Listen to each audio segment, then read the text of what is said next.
কারবালার ঘটনা বহুল আলোচনা আমাদের দেশে। আগামীকালকা রাত্রে প্রত্যেক মসজিদে হইব যেন সুন্নি আছে, ঠিক না?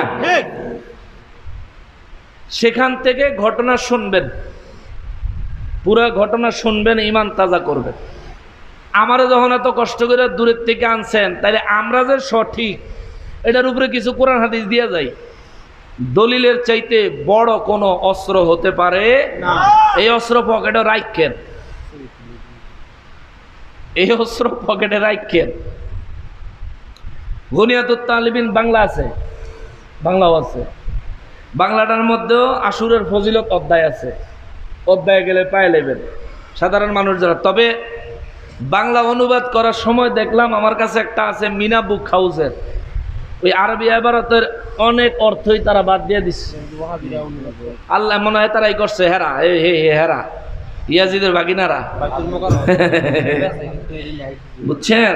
সম্ভবত তারা করছে। আমি আজকে বাসায় যখন কিতাব পড়তেছিলাম, পরে কিনা যেন থুইছি, আইজও বাংলাটা খুলি নাই।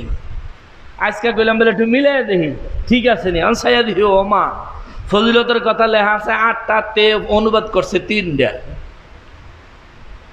চিন্তা করেন, আল্লাহ তাগরে হেদায়েত দেখ, জোরে কোনা আমিন। এইভাবেই তারা চুরি করে, এইভাবেই তারা চুরিদারি করে। সিয়াসিত্তার কিতাব থেকে নবীর শানমান, আহলে বাইতের শানমানের অনেক হাদিস তারা গায়েব করে দিচ্ছে। আমাদের পরবর্তী প্রজন্ম যদি সিয়াসিত্তা পড়ে, সিয়াসিত্তা কিন্না তারা যখন পড়বো, পরবর্তী প্রজন্ম পুরাতন আলেমদেরকে কইবা আপনারা যেডি কন এডি কোন আমগো কিতাবও নাই। ওরা তো ষড়যন্ত্র করে এগুলো ছাপার থেকে বাদ দিয়ে দিছে।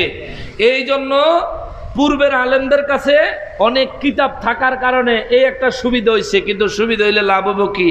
ওই আলেমের যেদিন ইন্তেকাল হয়ে যাবে, ওই আলেমের জায়গা থেকে ওই সমমানের সমমর্যাদার কোনো আলেম যদি উঠে আসতে না পারে, ওই আলেমের সাথে তার এলেম দাফন হয়ে যাবে, ঠিক না?